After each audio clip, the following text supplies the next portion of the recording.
was actually short. So thank you very much. I'd like to thank the organizers for this invitation. It's very hard to overestimate the relevance of the interaction between Brazil and France in mathematics, both at the national level, at the institutional level. IMPA owns a lot of its math to Brazil-France interaction. And also in my life, when Harold sent me an email asking for the title and abstract of the talk, I was working on this paper with Marcelo Hilario and Daniel Kiel, so it was a Brazil-France collaboration. I immediately answered that I was going to talk about this work, but later I realized that it would be very hard for me to pick a work of mine to talk about that was not a Brazil-France collaboration. So I did my postdoc at Paris, and since then I've been working essentially, I have few solo works, but I think the bulk of my work has been done in collaboration with France, so I'm very happy to be here, especially being the first meeting in Brazil. So thank you very much. I'm going to talk about random walks on the symmetric exclusion process. And since I'm aware that it's not an everyday probability audience, I'm going to talk more about the history of the problem and why I find it so fascinating. And then I'll talk a little bit about my results. And I'll start with random walks. So it's one of the simplest models you can have in probability theory. You have someone sitting on the integer lattice Z, and this person tosses a coin at every discrete time step. With probability P, this coin will turn out heads, and the individual jump to the right. With probability 1 minus P, it will turn out tails, and one will jump to the left. And one would like to analyze this process as time evolves under several different perspectives and be able to say how this behaves in an asymptotic regime. So this is just a pictorial description. The formal definition of the process would say that xn, the position of the individual at time n, will evolve like this. In the next time, it will be at site x plus 1. So when I write big X is the random position of the walker. When I write little x is our sites on the integer lattice. And it will go to x plus 1, given that it was before at site x with probability P, while at the next time it will be at x minus 1, given that it was at site x with probability 1 minus P. So this fully defines the process, and it's clear already from this definition that it's a Markovian process, so we can use the full two set of Markovian process to analyze this. Not only that, this is very closely related to martingales. It has a very well understood limiting behavior given by the Brownian motion. It can be very well understood under the perspective of potential theory, discrete potential theory. So you have so many tools on your tool set to analyze this process that a lot can be said about this. And that's one of the reasons why this is not only a beautiful process, but a very important element for applications. It has been used for computer science, for graph theory, biology, economy, finance. So it's a very pivotal process, both in theory and applications. So I'd like to mention just two results that are very relevant for this, and that gives us the feeling that we actually understand how this behaves. The fact that xn over n converges almost surely to a constant is often called as the law of large numbers. And the fact that after you subtract the first order behavior and divide by square root n, you converge weakly to a normal distribution, is what's often referred as the central limit theorem. So these are just two of the main results you can get from your tool set, and this indicates that we understand well the process. We know how it behaves in first order, and even after we subtract this first order, we understand how it behaves in second order. I'll stop there, and I'll move to a different model that is often called random walks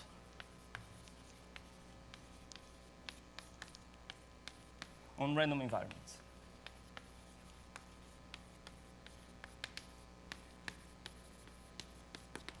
And in particular, in this talk, I will mention more dynamic random environments. I'll also talk about static random environments, but my main focus will be on dynamical ones. And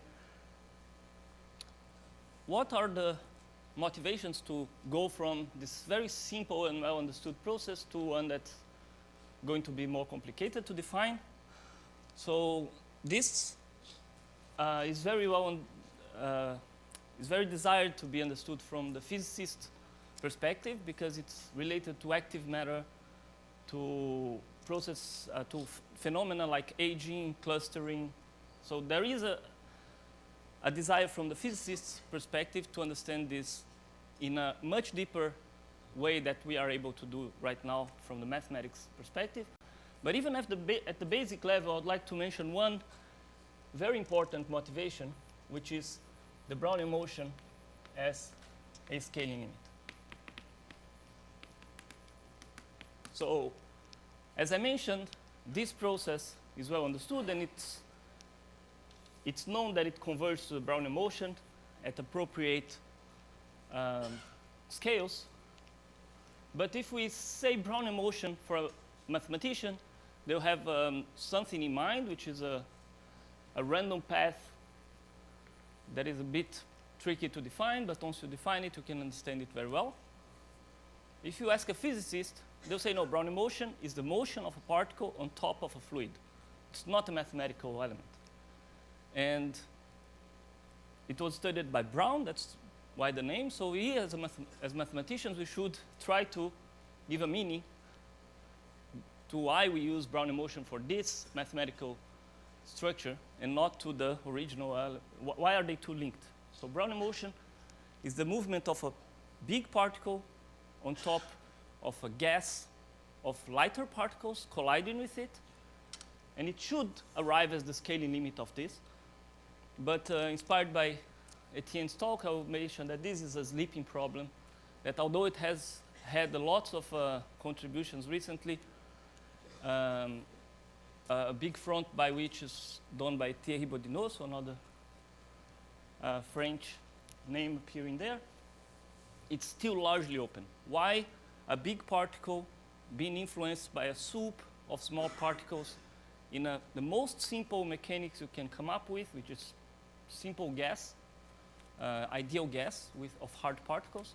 Why does this converge to the Brownian motion? So this is a big inspiration. And when you start to analyze this problem, you start with your original model and see that it's quite hard. And there are several advances when you study it under different limiting behavior. So you approach it from wherever you can. And what we are doing here is, and when you do this, the main issue you arrive to is the question of ergodicity. So it's very hard to understand this gas from a dynamical systems perspective. And what we're trying to do here is change completely, take something that's clearly ergodic and mix this as well as we want, and then try to approach from a different direction. Then we also see that it's extremely hard to go all the way to the big open question, but at least we understand the difficulty from a different perspective. So that's my take on the problem. But besides this, there are the motivations I mentioned. There are phenomena that are interesting, like aging. There are models that we'd like to understand, like active matter.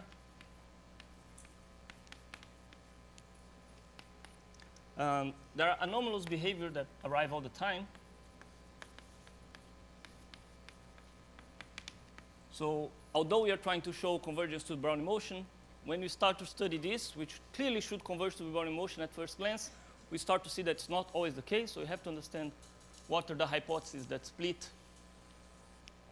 one from another situation. So what is the model of random walks on a dynamic random environment? It's going to be almost as simple to define as before. The probability that xn at the next time step jumps to the right, given that it was previously on x, it's going to have, in our simplified model, two possible values, p particle and p whole. And what are these two constants? They're just arbitrary constants between 0 and 1.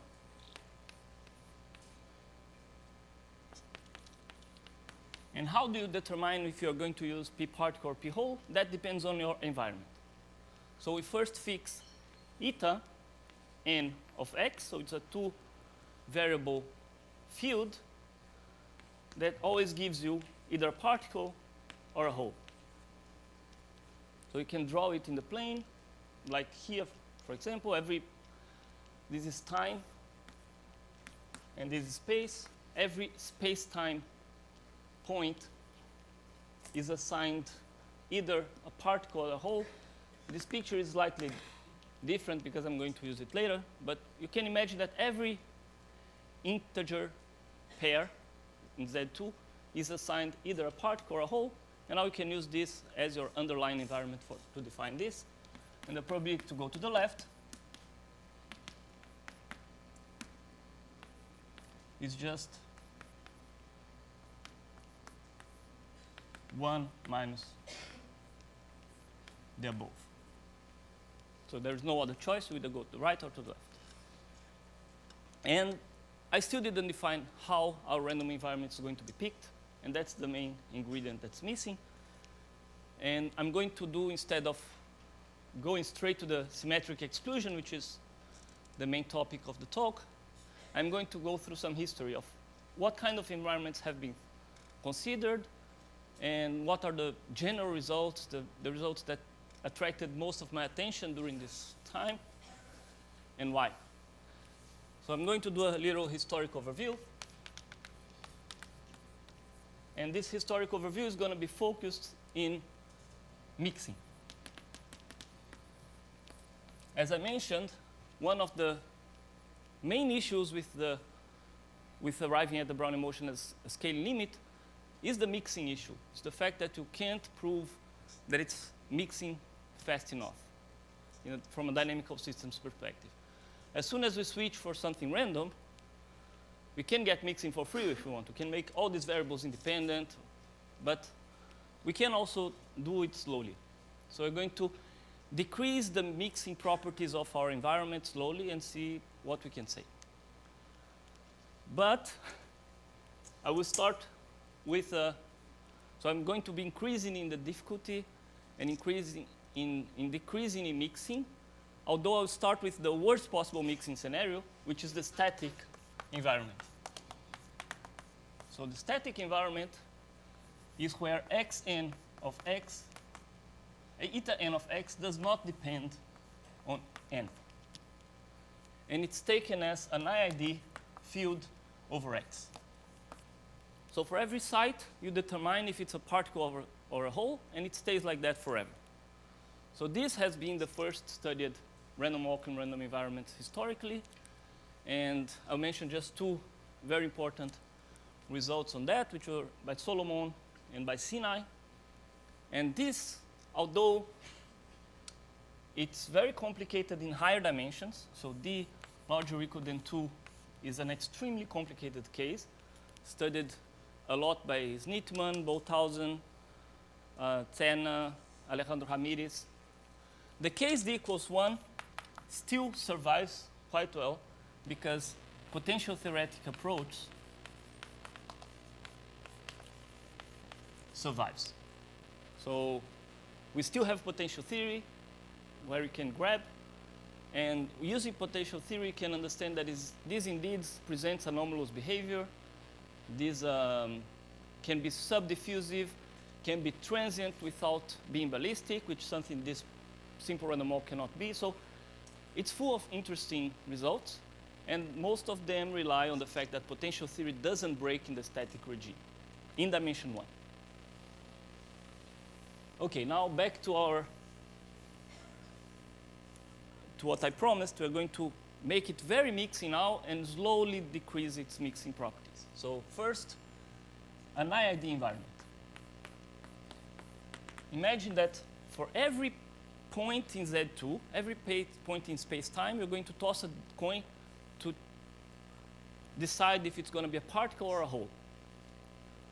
So then all the eta n's of x are IID for different x and n. This is as mixing as you can get, and I'm sure some probabilists already solved this in their heads and said, okay, you can essentially just sample the environment as you go, and this is going to be a simple random walk, so I know how to do this. But although it is very easy to get an annealed central limit theorem for this process, and I'm talking now more to probabilists, the quenched scaling limit is already there's already some challenge here. So if you want to go for finer results than annealed central limit theorem, you already get some challenge.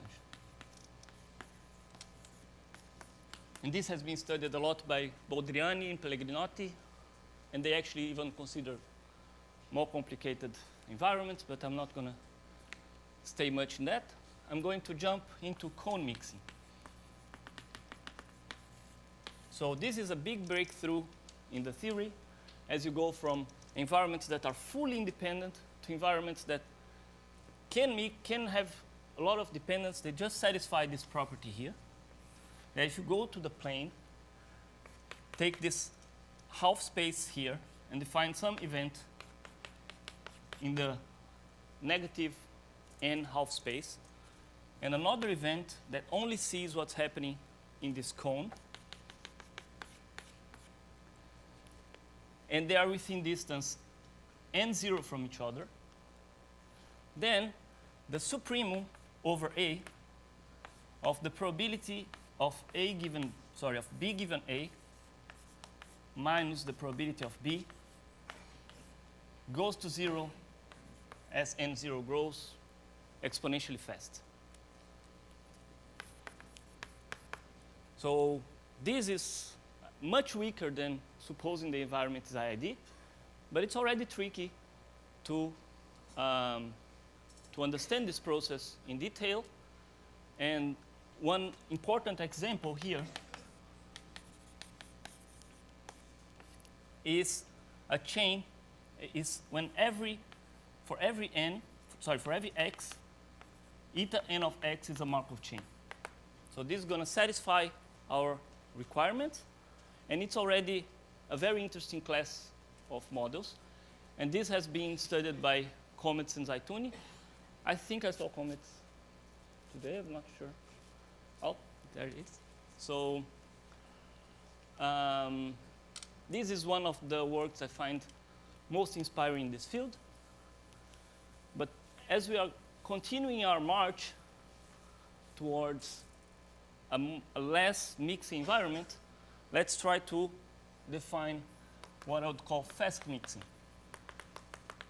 This is fast mixing as well. As I said, the decay should be fast, but it's uniform.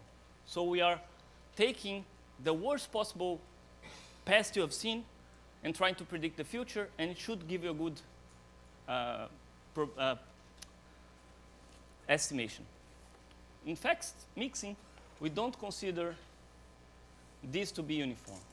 So you just take two sets, two boxes of radius n, side length n, within distance at least n from each other, and define an event A in one of the boxes and B in the other box, and just require the covariance of A and B to go to 0 fast.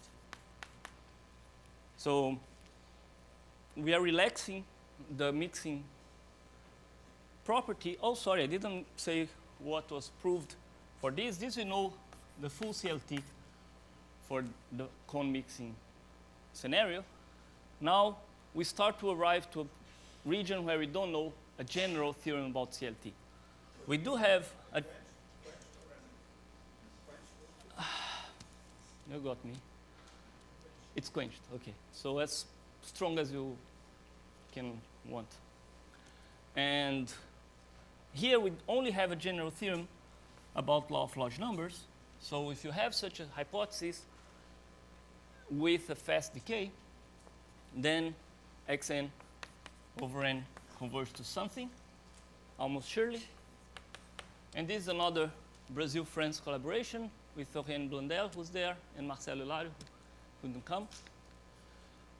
You also have, so what are the type of examples of process like this? If we want to start to weaken our hypothesis, we better have interesting examples to add to the results. So we have the contact process, which is much better understood than just this. Actually, there is a CLT that holds only for the contact process, proved by Mumford and Varis, who is here somewhere, and process that have an L2 spectral gap.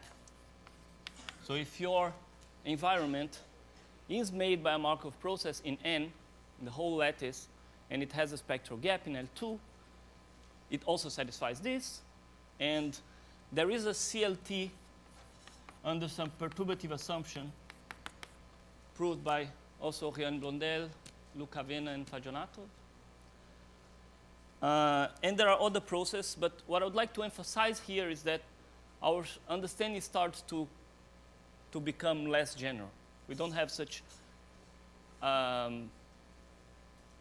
big theorems that give you CLT no matter what. You have some examples like perturbative spectral gap, and the only general example is for law of large numbers, which physicists would say have to hold no matter what. But I do have a warning in that direction. Since we are trying to weaken our mixing assumptions here, I would like to warn everyone that mixing does not imply even the law of large numbers. So we can build, that's a counterexample we found with Rian and Marcelo, we can build environments in the space-time which are mixing in the dynamical system sense. And then you would imagine, okay, maybe Birkhoff used in a smart way can give the law of large numbers for xn. But no, there are counterexamples where our environment is made of big bars. They're still mixing, but these bars drift your random walk, sometimes to the right, sometimes to the left, and it gets lost. It doesn't have a CLT. Sorry, it doesn't have a law of large numbers. CLT can be broken much more easily. Okay, but in this stairway of breaking mixing, we still didn't arrive to the hardest example, which is the one that gets inspiration from the Brownian motion as a scaling limit, which are conservative systems.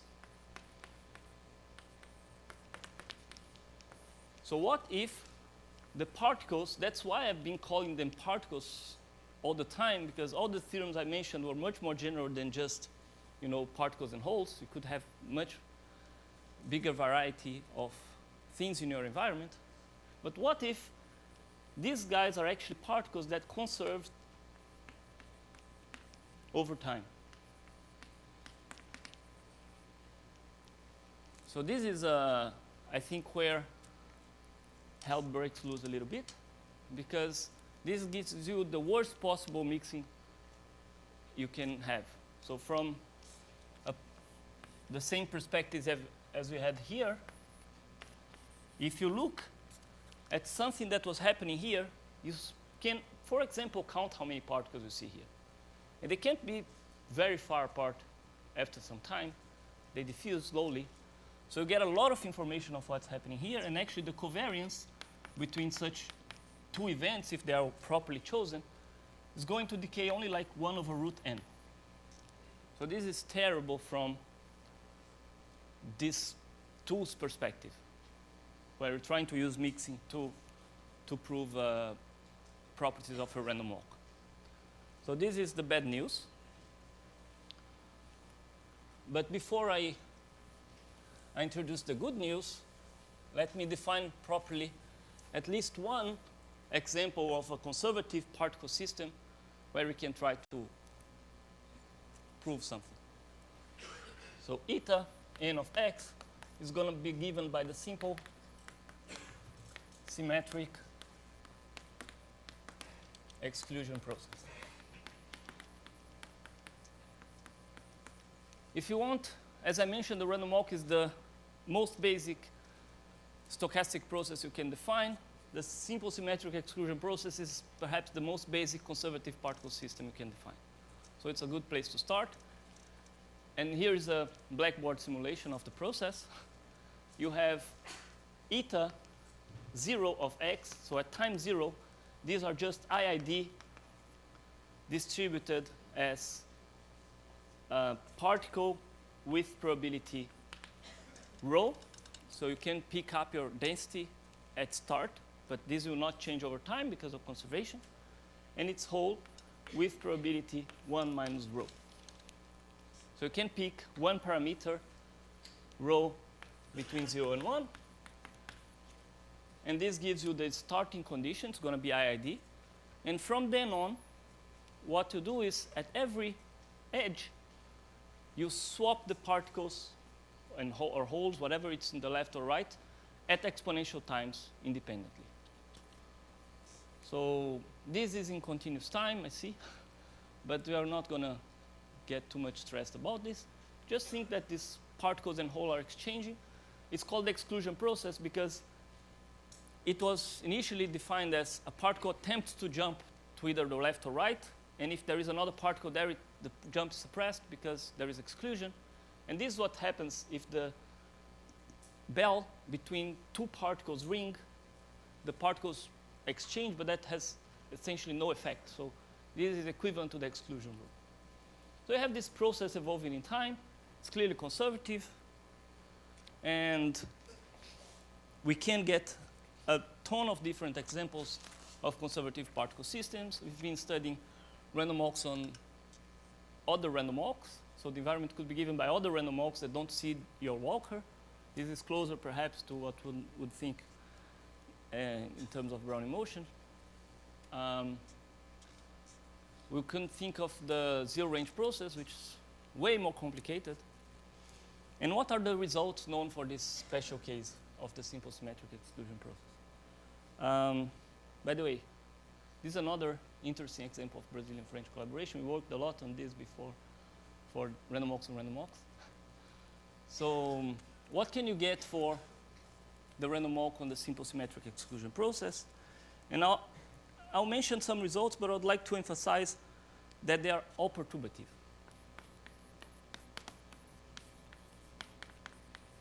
So there is a work by, as I mentioned, random walks on random walks.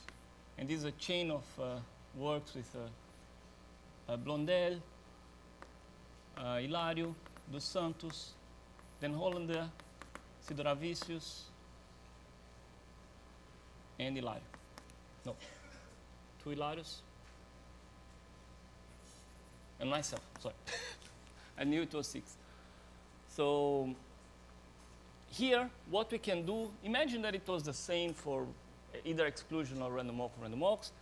We can consider rho to be very close to 0 or rho very close to 1. So this is what I call perturbative. And let's imagine for now that P ball is larger than 1/2, while P hole is smaller than 1/2. So somehow particles are trying to push you to the right, holes are trying to push you to the left. That's the interesting scenario because when they are trying to fight, they start to get in trouble.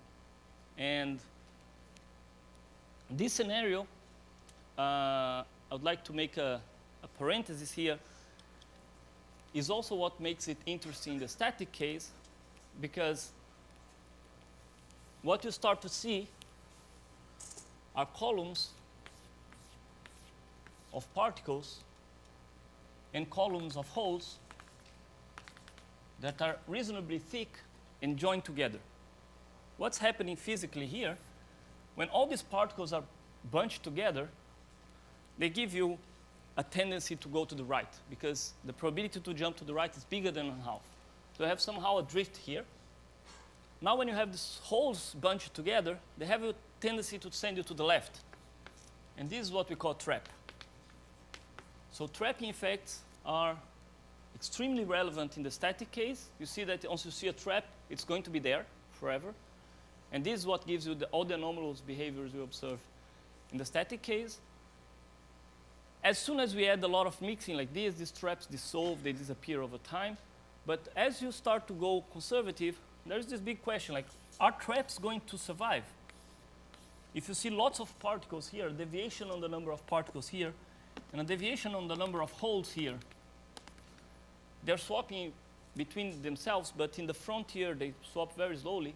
So the traps may survive over a long time. So that's why, actually, not everything is known, even in the physics perspective, even in the numerical simulations for these processes. So there is also a work that I like very much from the two François Fouvenier, François Simneau, where they study the random walk on the symmetric exclusion. And they also go perturbative, but in the speed where these clocks ring. And what's very fascinating, so let's call this speed lambda, and they consider lambda close to 0 or close to infinity. What's very fascinating is that they managed to show that if the speed that this rings is very small, you get something close to static. And if it's very fast, you get something close to the IID case. So it's very intuitive, very hard to prove, but it's very fascinating. So now that I've introduced a big chunk of the history on the problem, I'd like to mention this recent work we have with Marcelo Hilario and Daniel Kills.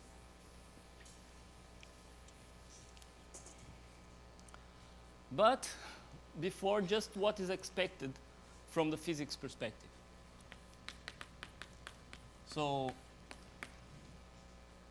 what we expect is always that xn over n converges to some function of rho, some speed that may depend on rho. So this is never questioned in the physics literature. It's almost given by God. Now this v of rho should be increasing because particles have a bigger tendency to push you to the right, so the speed should increase as you augment the number of particles in your system. And it should do something like this. It should not only be increasing, but strictly increasing. And as your density is very close to 0, holes should determine where you go. And holes send you to the left. That means negative v. As your density approaches 1, particles should tell you where to go. And you should go to the right, meaning positive v. And things should be strictly increasing and continuous here, obviously, right? And it should cross 0 at some point. So for v different than 0, what's happening is you are moving ballistically either to the left or to the right, and you are avoiding these traps. So you pass through them. So it means you're essentially seeing some independent system as you go. Everything is refreshed anew as time goes, so you should get CLT. For v equals 0, much less is agreed upon. There is controversy. So some people believe it's just Brownian motion. Some people believe it's Brownian motion with corrections, logarithmic corrections. Some people think there is a phase transition. Here you can see superdiffusivity here. Some people believe you can see subdiffusivity. It's a mixed bag. I have nothing to say really about this. But except for the fact that it's the most interesting part. So that's all I have to say. What we can say is give this picture a bit of a shape. So we say there exists a function v of rho.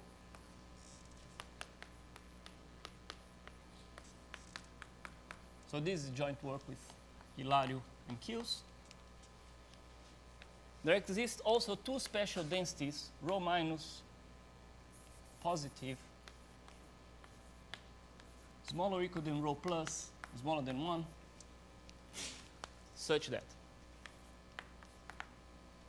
So, okay, it's going to be a bit dry, but then I'll make a picture, everything will be very clear. So first, for every row that is not one of these special densities, we have law of large numbers. And actually, xn over n converts to v of rho, so our candidate. This is the first part of the statement. The second part says that for every row which is not in the closed interval between rho minus and rho plus, you have CLT. So not only you converge, but after you subtract and rescale, you get central limit theorem, Brownian motion convergence, everything you like. So what's the picture? Although this is the picture physicists and we expect, for what it's worth, what we cannot rule out are these two weird situations. So we cannot rule out the possibility that although this is positive, so in the beginning we have CLT and everything, at some point we jump to 0. The speed could jump to 0. At this point that we call rho minus, we have nothing to say. Then maybe it sticks to 0 for some time. In this interval we have law of large numbers. And then at some point it may jump away from 0 again, all the way to 1. And here is what we call rho plus. And here we have CLT again. So it's a very weird situation we don't at all expect to happen. What we could also not rule out is the fact that rho minus and rho plus are the same. There is only one jump. We have CLT to the left and to the right, but we have no idea what's happening here. We also have no idea what's happening here or here. So these are the two scenarios we cannot rule out. And before finishing, I would just like to give a brief idea of, not the proof, because that would be too dry, of what kind of things we take inspiration from. Because I think that's what's... This is increasing. Thank you. So non-decreasing. As Hubert told me sometime, non-decreasing is the worst possible name one could have chosen for functions that are not the complement of increasing, of decreasing, but anyway, what are the inspirations we took from, and why I think this has hope to develop? So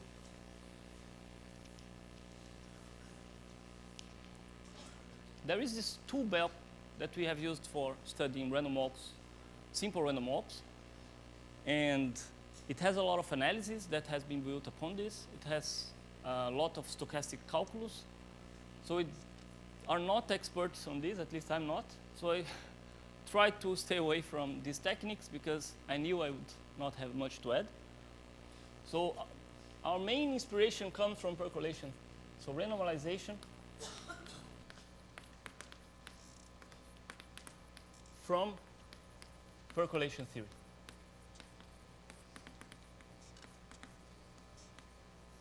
And all the works I mentioned with back from Hilário, Sidoravicius, then Hollander, and Dos Santos, through the works with Laurent, especially the last work with Laurent, which I'm very happy with, and this work I'm talking about today, they all get this type of inspiration from percolation theory. So that's why I think there is still more to massage on the problem from this perspective.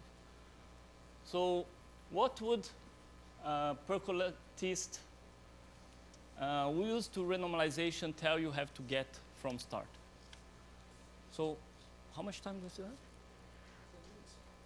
10 minutes? Perfect. So it's not, it's maybe even more brief than that. So the first idea is to get a finite size criterion.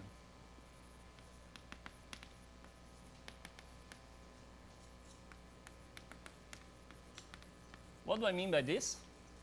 So you're talking about things that are for infinite n's. Both the law of large numbers and the central limit theorem are statements about infinite time, asymptotics. but you'd like to look at a fixed box, and if we are able to see something on a fixed box, we could perhaps infer things for the infinite scale. That's what we call finite size criterion. You should try to define something that is very unlikely. In this case, this event here. So I'm going to draw it. So we fix a speed and a size, n. Is there a point, so is there a y in the bottom here that moves faster than v? So if v is a candidate for upper speed or a speed limit in our road, is there someone for which, when you start from this point and you look how much you walked in the horizontal direction, this gets bigger than Vn. So this is the event we are interested in. And what we managed to prove is that if the probability of this event is sufficiently small, you cannot overtake V even in the infinite scales, at any scale.